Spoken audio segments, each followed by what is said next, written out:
glad you all are here for our first official TeachClimate Network meeting of this school year.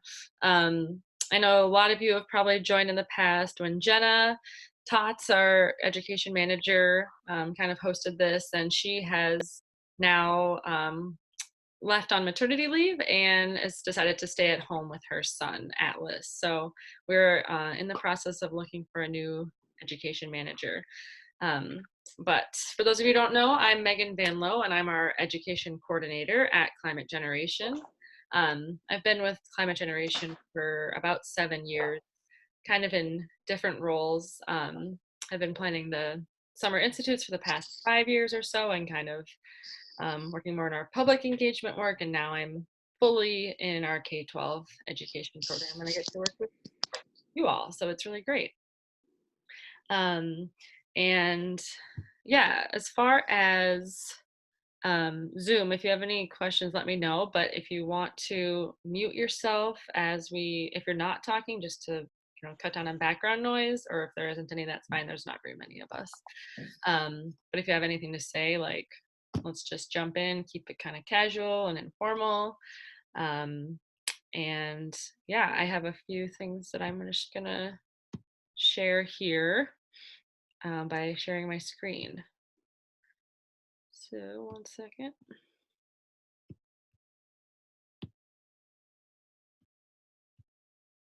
Can you all see that now? Okay. So just briefly before we kind of do introductions, I'm sure you all know, but our mission, Climate Generation empowers individuals and their communities to engage in solutions to climate change. And we've been around for 14 years working with these different audiences, youth, educators, public, and influentials. So this, book club, TeachClimate Network, is geared towards educators, but we welcome any folks to join. So as far as the network this year, we got some feedback from surveys and, folks who have attended or wanted to attend in the past, and that was really helpful to figure out what can this network be for you all. Obviously, we're here to support you and be what you need, so let us know anytime. I mean, if it's on the call or you want to shoot an email or anything, of like, hey, I think this is a good book, or I think this would be interesting to talk about. We would love to hear that, and we can fit it in. Obviously, it's, if you can read the book or you can watch the film, or we're looking to discuss some articles even, looking for some guest speakers, folks that we can learn from, as well as the people who are on the call. We're gonna kind of make it a variety this year, not just books, because I know sometimes it's hard to get your hands on a book and read it in a month. And yeah, I guess just be respectful of folks when we're on the calls. Spread the word and invite your colleagues if you have anyone else who might be interested. And yeah, we're looking to meet in the evenings still this year, about once a month. So our next one is going to be later in November as well. And then we're going to ask for a volunteer who would be interested in blogging at all on the theme or the book or the movie or anything that they'd be interested in kind of writing a reflection on, or how maybe you'd want to use it in your classroom or anything like that. So think about that if you might want to do that for the Biggest Little Farm, or maybe something in the future. Cool. So let's do introductions of each other at this time, if you wouldn't mind. So if you want to share your name, where you are right now, or maybe where you live, if that's not where you are. I know some people on the road sometimes, and what you teach, and then maybe one word to describe the film. So, maybe I'd like to go first. I'll go first. Okay. Now that I have to think of a word. All right. I am Sarah Niemeyer. I am a junior high and high school teacher in Southeast Minnesota in Wabasha, Kellogg. Let's see, I've been with this network of educators for 2 years now, and I know Betsy has been on a lot in the last year and a half as well. Goodness, and a word to describe the movie. Motivating is a good one, I think. Empowering, maybe. Nice. Yeah. Cool. Thanks. I'm Nicole Breedlove. I'm in Montgomery County, Maryland, and I watched the recording or listened to the recording of one of the book club discussions last year. But the first time I was involved was by attending the Summer Institute this year, which I thought was awesome. And I'm a library assistant in an elementary school, but I'm also part of a climate friendly schools listserv that we've been growing here in Montgomery County, which includes teachers and school staff and parents, and then like community members and even like city planners and things with the county. And I think one word I would just use to describe the film was maybe a little overwhelming, because it was just amazing, like the scope of what they were trying to do. And so I often felt just a little bit overwhelmed by it. Mm-hmm. But I thought it was really good. Nice. Thank you. Cool. Betsy Wilkening, and yeah, I started out with Climate Gen as an education ambassador a few years back with Kristen, and then been with the TeachClimate Network for I don't know how long anymore. Whenever you guys started. Yeah. So I'm in Tucson, Arizona, and I work out of the University of Arizona with Arizona Project WET, and I'm an education coordinator. So right now I'm kind of concentrating on two programs, and one is on building climate resiliency to our climate threats and of heat and extreme drought and extreme storm events, and through recharging the rain, so rainwater harvesting, and working with teachers and students with that. And then also I work with underwater robots, so two kind of different things. But yeah, so I work with teacher professional development, so I can appreciate what you're doing, Megan, with all your teacher workshops. Yeah.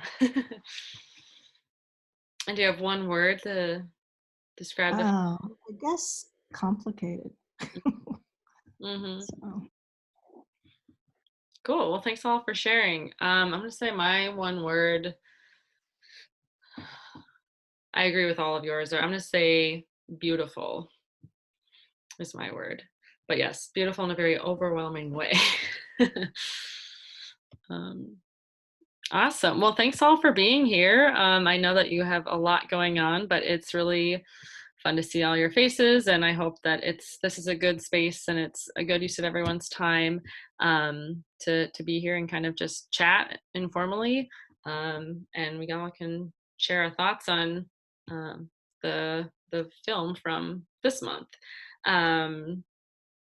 Let's see. So actually, the Biggest Little Farm has its own website. I don't know if any of you were able to check that out, but they do have a discussion guide that I just like printed it off. Oh, nice. I found it too. So yeah, I was like, oh, this is really nice, when documentaries do have a little educational component, that have things there for you, obviously, for stuff before and after. So I just grabbed those.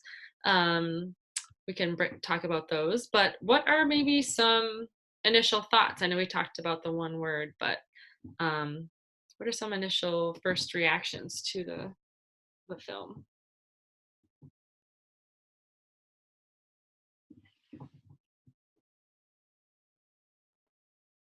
I thought the timing with the wildfire in California was really amazing. That that played into the storyline so well, and the climate connection.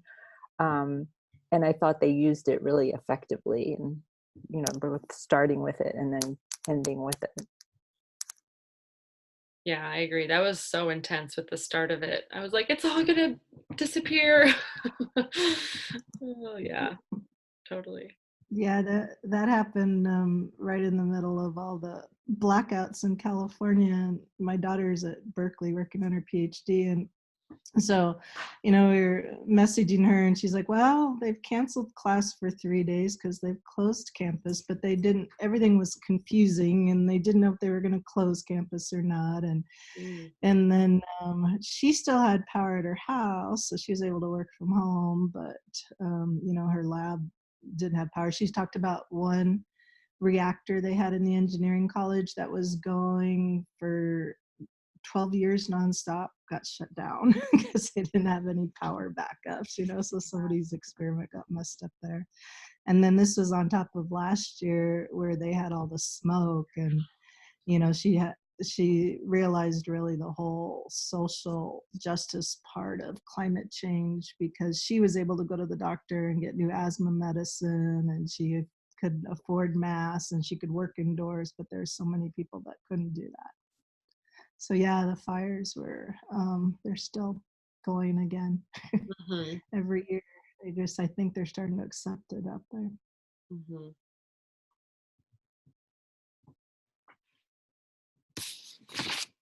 Yeah, well, my initial reaction was, like, is it possible?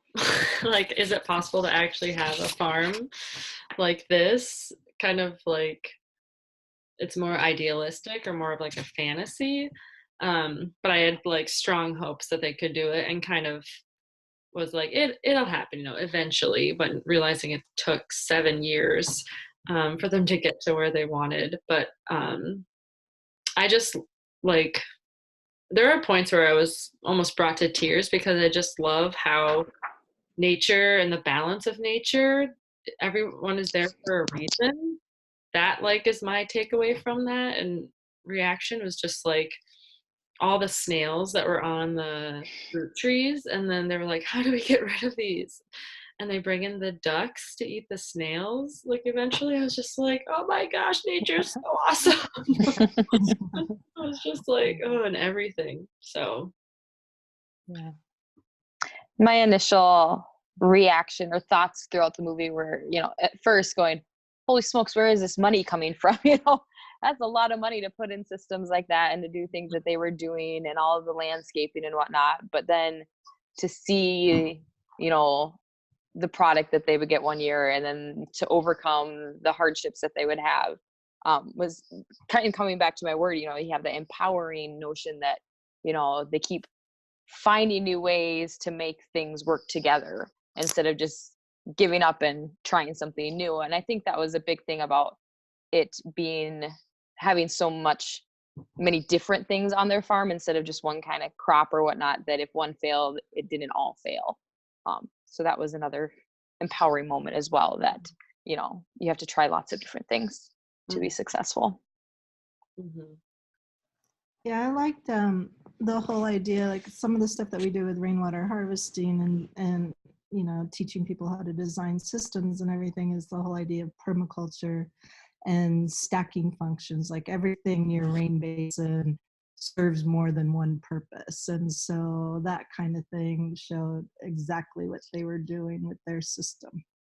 The other thing that really struck me right away was, they were in this area where they're just reliant on groundwater. And, in the drought in California a few years back, they could see from space through the gray satellite how their whole land had changed because of subsidence from over pumping groundwater in a lot of those areas, and a lot of farms were faltering. So, that was a little scary. And I think it's something they still have to deal with. But it was nice too that showed the resiliency when they had the flooding, and they showed all the other farms where things just run off, and they were able to infiltrate that into their aquifer. And that was really awesome. And that's a lot of the principles that we do with rainwater harvesting too. Mm-hmm. One other thing I kind of noticed was that, or wondered about, was, somebody mentioned social justice and sort of how accessible that sort of experiment would be to like who is it really accessible to? You know, because it is a great experiment, but they were pretty lucky to be able to have the support system and to be able to borrow that much money. You know, it may not be that easy for a lot of people to do. And I think it's so important to be making that sort of thing available to like all of our kids, like all kids. And that's one reason I think that trying to get something like that, like with school gardens or something, into every school is really important, because it reconnects kids back to that cycle of nature and the interconnectedness of everything, which is right now not accessible to many, especially disadvantaged kids. So. Mm-hmm. It's a really good point. I was thinking about that through this movie too, of kind of like, I mean, the majority of the people in the film were white anyway, and obviously I had access to funds or somebody to back them too. So I was thinking of, yeah, how do we get this experience to be across the board? And I mean, it's a unique experience anyway in the world of farming, I think, which is what they were kind of talking about too, is that everything is like a monocrop, and factory farms, or, you know, that whole area next to them that was it all raspberries or cherries or Yeah, something? raspberries. Yeah. So yeah, just making it, you know, more the norm to be this, you know, functioning ecosystem of all different kinds of plants and animals, and people able to do it. I liked how they were brilliant enough to offer the opportunity for people to learn from them, and then they got kind of free labor out of it. All these other people came to join them and learn Mm-hmm. and work on the farm, and you know, I thought that was pretty brilliant. I'm like, yeah, that's a good idea. Mm-hmm. Yeah, such a big operation. They would not be able to do it. I was like, are they gonna do it just the two of them? But Yeah. mhm.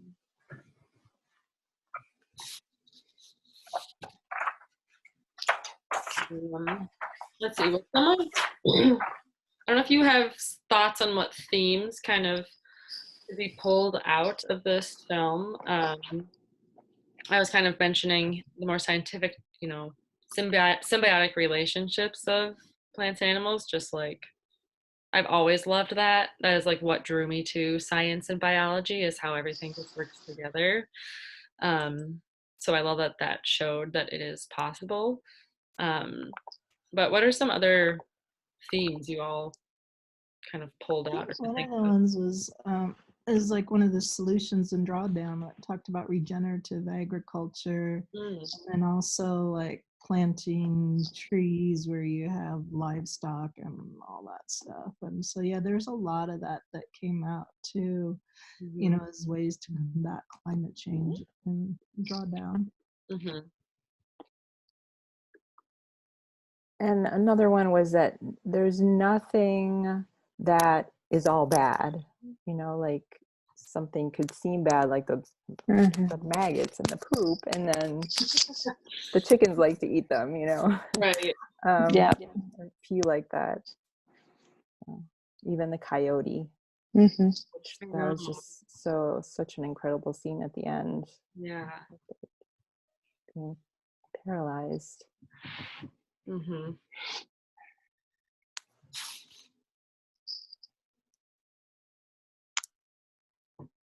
I'm kind of at an advantage since I have the same list that you do, Megan, on the themes that they pulled out. We can pull those. Yeah. But I really liked the theme of, you know, learning from the failures that they were encountering, not just throwing in the towel and giving up and saying, well, that's it. You know, how can we fix this, and how can we use what we have here on the farm to help fix that? Was really cool. Mm-hmm. Here, I can share you also. I've just pulled this from the discussion guide. This is kind of the ones that they were pulling out, but we've talked about them.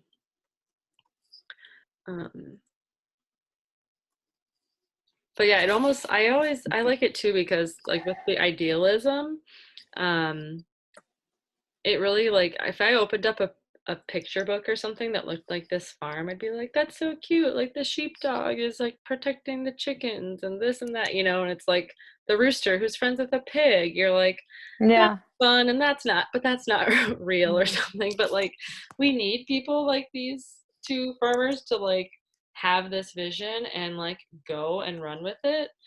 Um, and I so admire people who can do that. And I think that's where we get our creativity and innovation. That's what we need with such a big issue like climate change. Um, so it's pretty awesome, I think. I don't have that in me, I don't think in that to that extent, but I definitely admire it. I like that embracing failure that, Sarah was just talking about too. In some of our teacher workshops with underwater robots, one of my teachers, I was talking about how she teaches her kids right away that failure is your BFF. And, if everything goes smoothly, you're not going to learn anything. And, when something does happen, you're not going to be prepared for it, So I really like that because that's one of the things that I try to teach the teachers.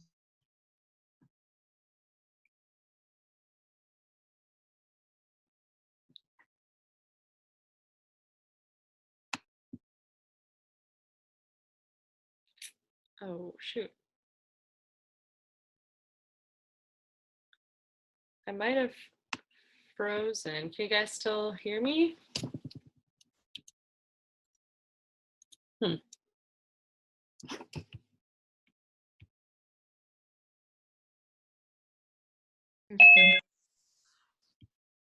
Okay. Woo. It came back. Yeah, I was just looking on the Project Drawdown website because it talks about regenerative agriculture practices include no tillage, diverse cover crops, in-farm fertility, no external nutrients, no pesticides or synthetic fertilizers, and multiple crop rotations. And so it says it increases carbon-rich soil organic matter. And it's number 11 as far as their top solutions. And reducing 23 gigatons of CO2.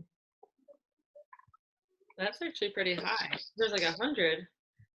Yeah. Right.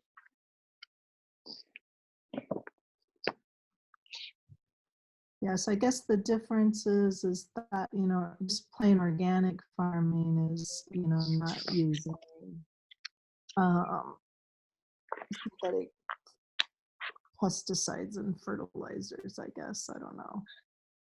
Although my cousins they're like farmers, ranchers in Nevada, and they couldn't support enough people off of their ranch anymore, so they've had their own fertilizer business, and theirs is classified as for organic farming, and they provide that. So I guess organic farming can have some kinds of fertilizers. Yeah, I think you can have fertilizers, just not like Roundup. chemicals. Yeah, Roundup. Yeah, it says something about it because Megan, we were just talking about this, so I have it in my school bag, going back and forth with me, talking about like on farm fertility. So just no external nutrient sources required. So taking what they have and using it for nutrients. That's cool. Good tie-in, Betsy.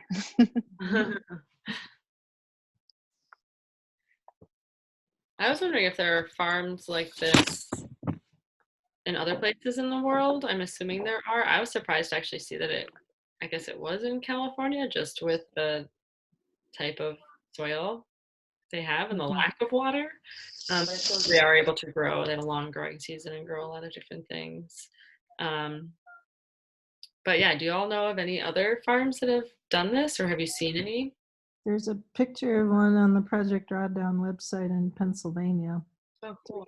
333 acres. That's not very large. There's one, I think, in France that was featured in a movie called Tomorrow, um, or Demain in French. They have remade it or dubbed it into English, but that's the one that I first inspired me to really start thinking about the importance of local agriculture and regenerative agriculture. So I think it's a really good movie to pair with this one. I mean, not at the same time, but it's another one that's really interesting to look at. And that one doesn't look at just agriculture. It has like 5 different categories of things, a little bit like Drawdown, and then it's trying to focus on solutions. And so it's this couple, a filmmaking couple, and one of them works in nonprofits, and they just go around the world trying to find different things that people and groups are doing to combat climate change. So they're trying to look at it in a really optimistic way. And one thing that's like this littlest or biggest, whatever, the one we just watched, you know, it's big farm. it's something only a very special few people can do. But this other one, Tomorrow, is a bunch of things that, you know, almost anybody could get to do, kind of like Drawdown. You could get together with some people and work on some of those other solutions. Cool.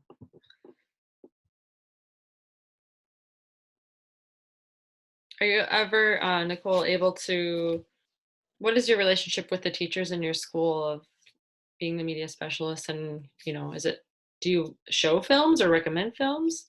I'm actually not the media specialist. I'm a media assistant. And I worked there 3 years ago, and I just started again at the beginning of this school year. So I'm trying not to like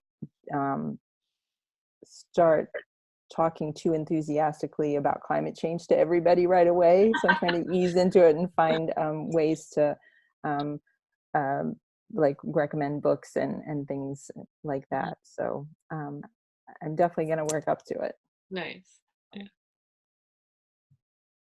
And the media specialist does know that I'm very interested in this, and I took the workshop and everything this summer. So I'm hoping that if she gets those questions when she has the team meetings with the different grades, that she'll ask me about things that I've heard of. So.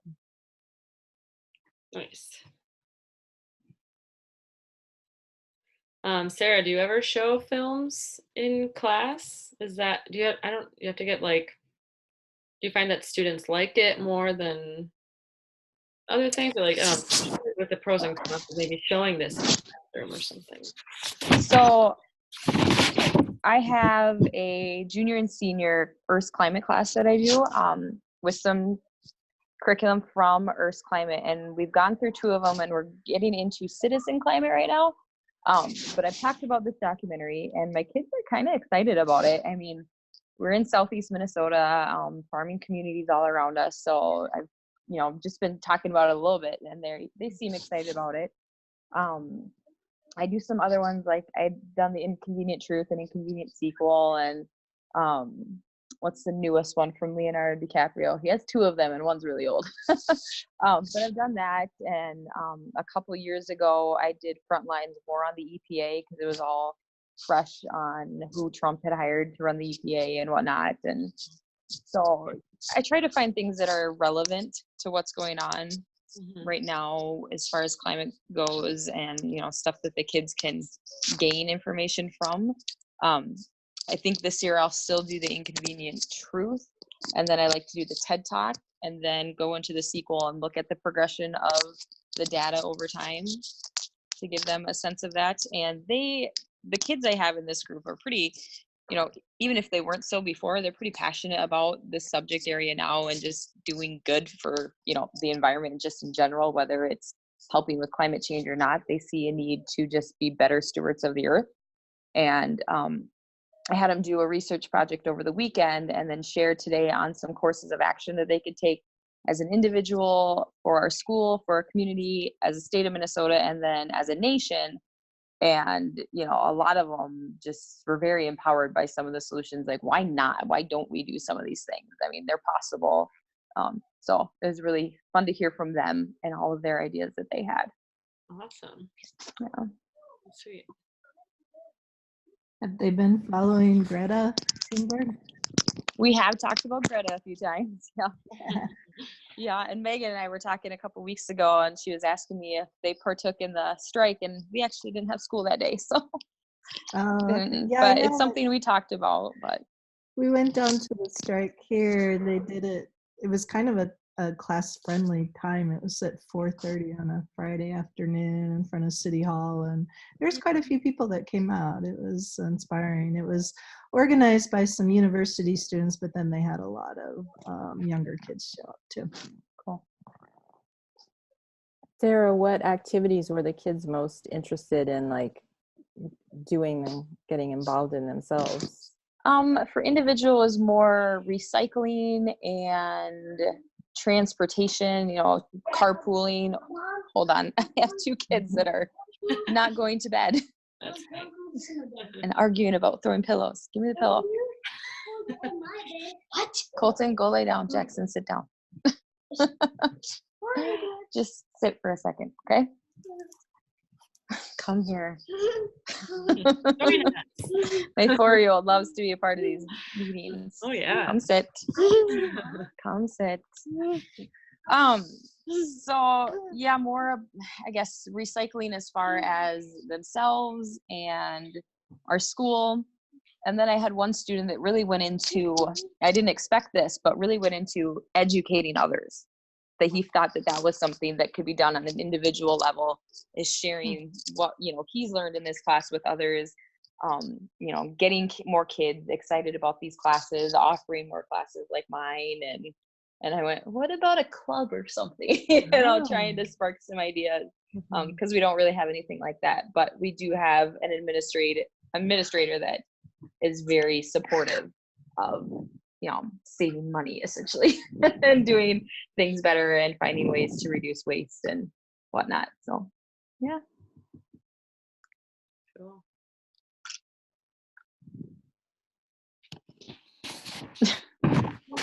And this kid likes to pick up bottles in the grass and throw them away and recycle them. Thank you for doing that. Come on here. You hear him? Here. Can you hear him? Yeah. Yeah. Here. My turn. What are your communities doing with recycling? Like, there's so many. Like, I know in Tucson, they're losing money, lots of money every year trying to recycle now that, you know, China's not taking a lot of our waste, and they like within the city they've changed it to like one pickup a week, and then they're tagging all these bins when people contaminate them because they have a single stream recycling, and then other smaller communities in Arizona are just getting rid of it altogether. I don't know what you guys are experiencing. We still have our curbside recycling, which has 2 bins, one for paper and then one for the containers. And there's a big push toward, is it called zero waste? Just really increasing the amount of recycling. And one of the big things that needs to happen next is getting the organics out of the waste stream. And so trying to find ways to compost, and for one of their barriers is finding a big enough site to take all of the compost. So kind of looking at places outside of the county, but then you're, you know, burning more fossil fuels by having to truck it further away. And so one thing that some people are looking at is more community composting, so that then you're reducing the amount that has to be trucked away. So if we had it on schools and parks, and just a lot more opportunities for people to either do it in their neighborhoods, then you wouldn't have to have as big a facility to compost or to site, because siting is a really difficult part part of it. And once you get the organics out, I was heard a presentation by one of the waste unions. Like that's the first step, because having organics mixed in with the trash is one of the things that makes it especially dangerous, like with rats and things like that. So it's kind of a work hazard if you have the organics mixed in with the trash and the recycling, but it helps a lot to be able to divert that right at the beginning. And it also is such a huge part of what's the makeup of the trash. Yeah, I don't know what is happening with our recycling now. I haven't heard, like in the Twin Cities here, Minneapolis, St. Paul, we're still recycling like we were, but it might be a lie of where it's going. Or so I hear. But yeah, things haven't really changed since. But yeah, I don't know where they actually take it. At school, we have some red bins for plastic and aluminum to go in. And then after talking with our superintendent, he goes, well, I think our janitors are just emptying that and throwing it in the trash bin anyways. It's like, well, what's the point? Because I have a plastic, bin in my room and a paper bin and whatnot, that I've been, since I started, separating things out. And I'm going, well, if we're just throwing away, what's going on? And so then I had some 7th graders last year was like, well, can we go and separate the aluminum and the plastic out, and then we can put the aluminum, we have a caged in area, kind of like a fence in the back that we throw, we have all kinds of people donate cans and put cans in there. And then there's a place down the road that will take the plastic, and they have some recycling sheds. And I went, if you want to do that once a month and separate things out, I'll take the plastic where it needs to go. And hopefully it's getting recycled, but I don't know. And then I know in the town that I live in, our waste management service that we have a recycling bin that every, glass, plastic, paper, all of it goes into one bin. And then we just have our dumpster for everything else. But half the time my husband does a lot of hunting and fishing, and a lot of those carcasses just get buried in our garden in the back and decompose that way. Right. Mm-hmm.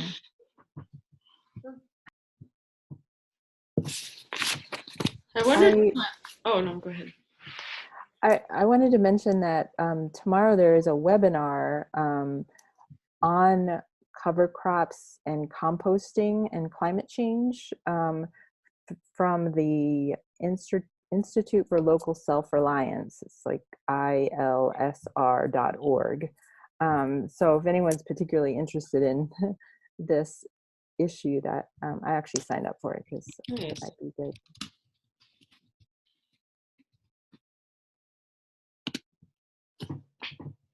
Have any of you done the drawdown workshop, the 5 series workshop, or 5 workshop series?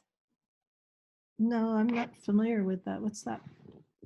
Well, so there's the book and the website, Drawdown, and then there's an organization, the Pachamama Alliance, that has volunteers. They also have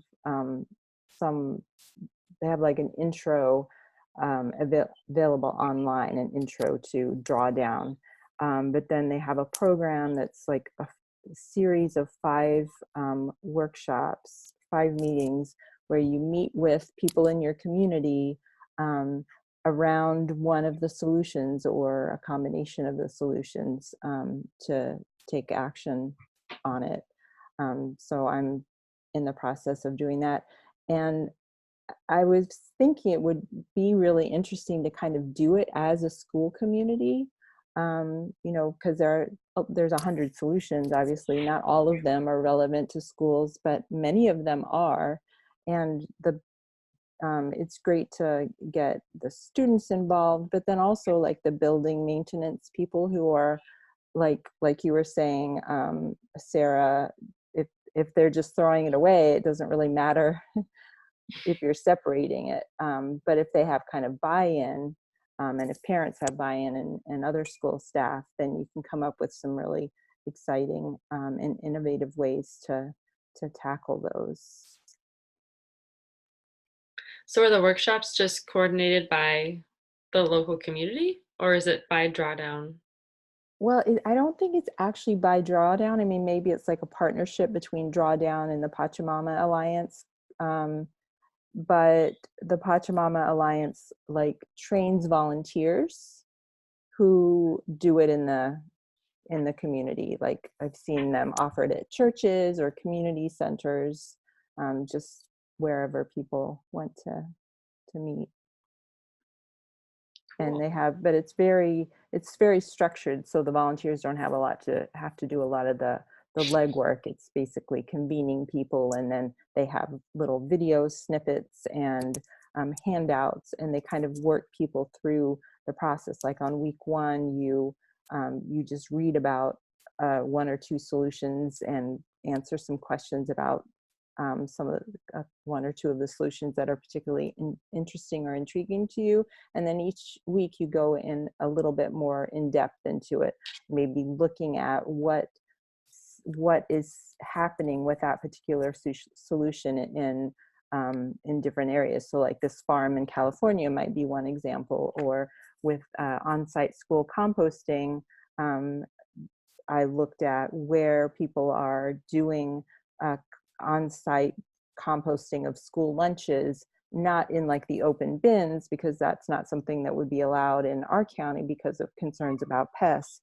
but there are like sort of more commercial type composters that are a little bit shaped like a tank, and you put the compost in, and then within 2 weeks it comes out the other end as compost.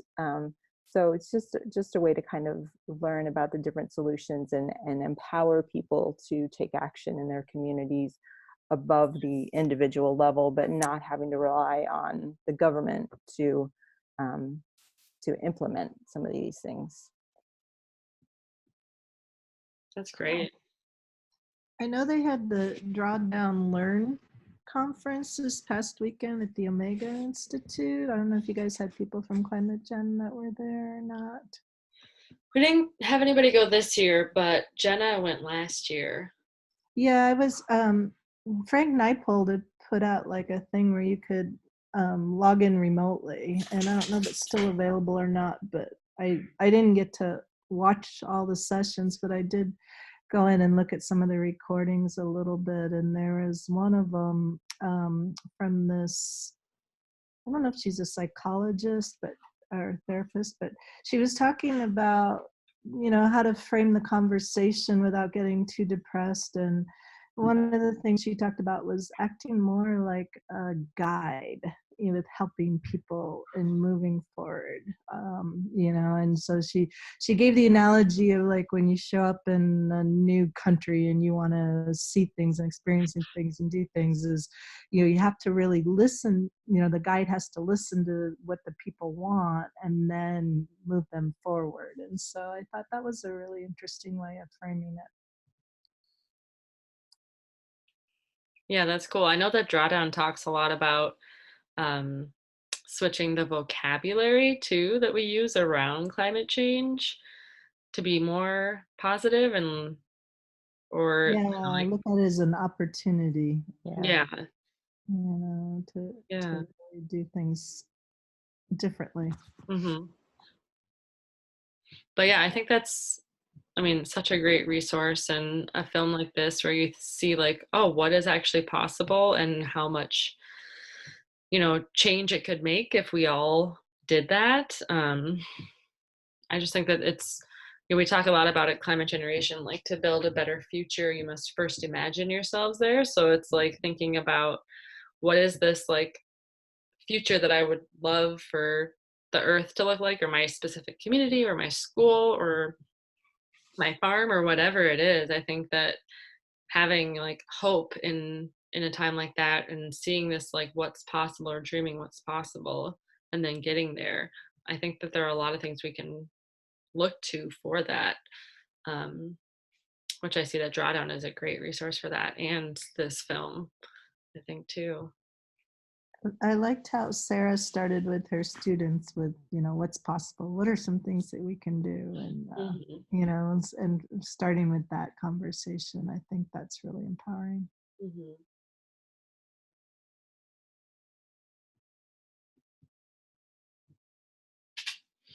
What about I was thinking about their history. She kind of started as like a chef, and I love the idea of thinking about farming as a part of like food, obviously, is what we get from it. But I wonder if that could be an angle that you take with talking about this too, is like our food and where it comes from and what makes it nutritious, or if that is, the other aspects of this film that are all tied in, and how students or people could learn from it too, or Looking at the discussion guide, I really like the activity that it has in there. It says, write about the food you ate yesterday and what steps you think brought that food from the farm to your table. I started that one going, yep, I'm going to use that in the class sometime in the near future. nice. Just to kind of think about that process. And I think there's even a question in there about, where do you think your food came from? Because a lot of individuals have a big misconception about where that came from, and even some that are so just disconnected on thinking, well, you're eating beef, where did that come from? Well, it came from the store. Well, where did they get it from? That it actually did come from an animal, and that they had to harvest it from the animal and raise the animal, and then go from there. So Yeah, that's great. Here's the other activities from the discussion guide.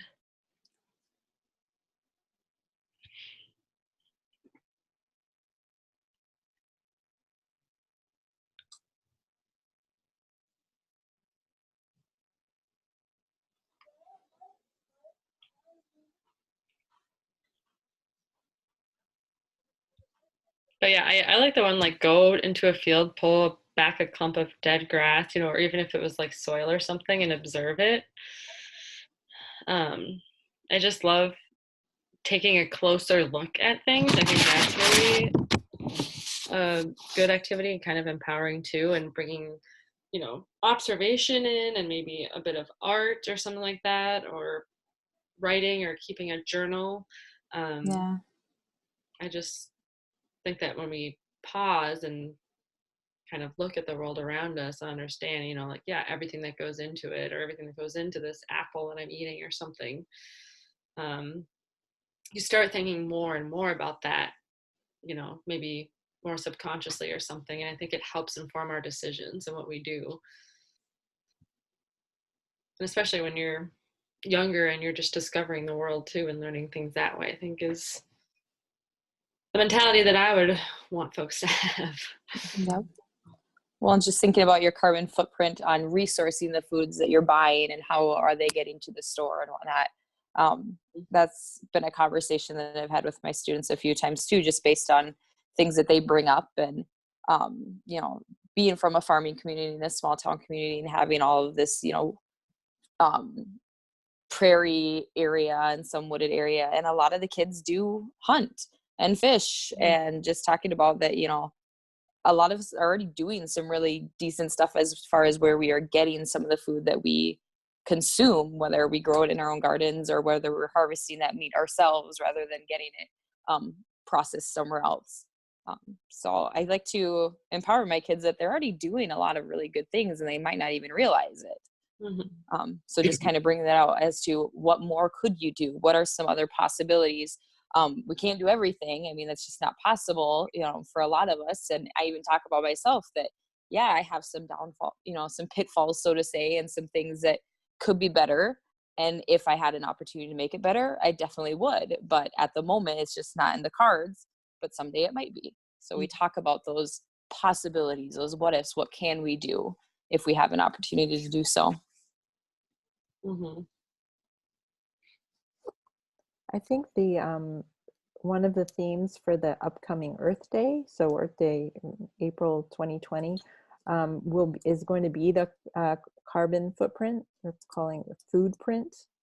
So there might be some good resources on that website, especially as we get a little closer to tie into some of these issues.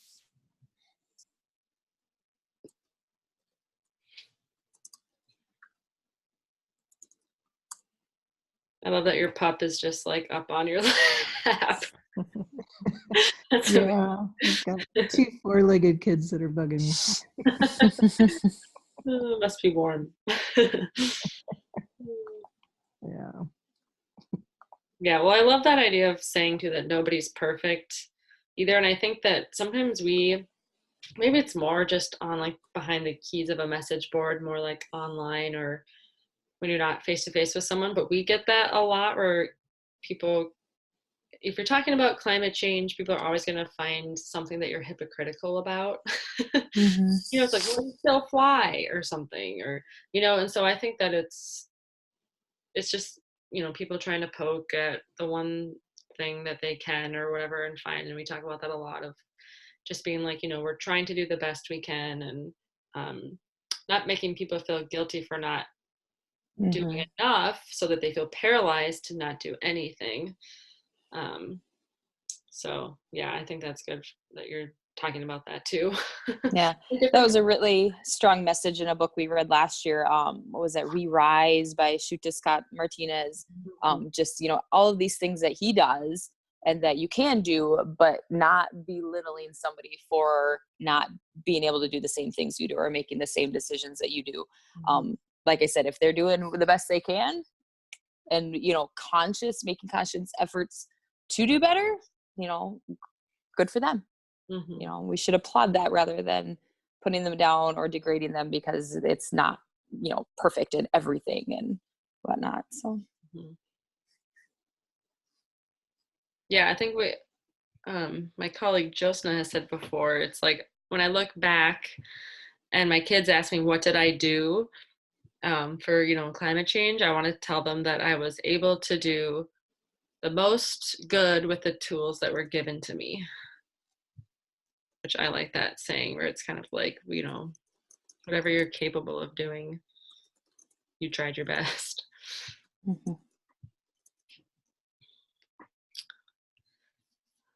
Well, I'm just looking at the clock and it's almost 8 our time. I'm sure it's different for y'all on the East Coast or in Arizona.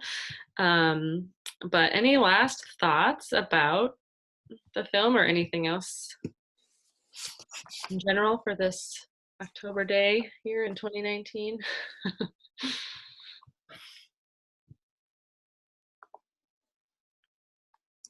Do y'all feel inspired to go buy some land and plant a bunch of... It looked really cool. Oh my gosh, it was so gorgeous. Yeah, I can't believe how many animals they had and how I was like, did he just like, was he a veterinarian? Did he know how to birth like a calf and a pig and what, 15 pigs or whatever? Like 17, I think. 17. Holy cow. I love her comment. Did you wash your hands? Like, oh gosh. Yeah. Yeah. Yeah, I think it's amazing. So beautiful. And definitely like the outreach beyond this document, you know, bringing people in, like they were showing at the end, doing tours. And, you know, I hope they continue that and to teach other people and educate others about what they're doing. And hopefully there can be some good from it. Yeah, and I think it's pretty awesome to have a documentary span so much time.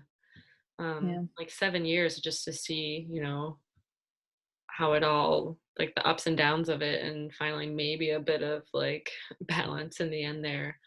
But yeah, it's a great story to share. I don't know if I mean, I'm not, you know, we're in Minnesota, not near California, but I don't know if you folks have heard about it beyond the film, that this like farm exists. But I hadn't before, so.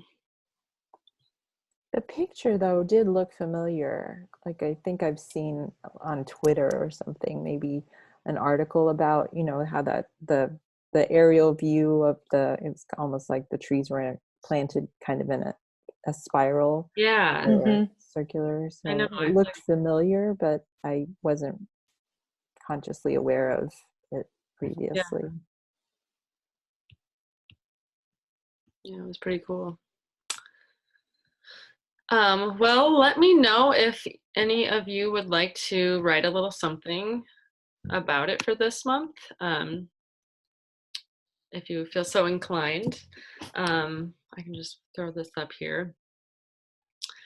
If you feel like you would want to use it at all in your classroom, you could go that route, or if you just wanted to comment on it or anything related to what we chatted about tonight, let me know if you feel so inclined. Or if you think throughout the year, we would love to just share educator voices on our blog. We send out our climate lesson updates once a month in an e-newsletter, and we're, always want to share with, peer-to-peer how people are using things, or how it's all going with teaching climate change or integrating climate change. So let me know if you ever want to write something for us, because we would definitely welcome that.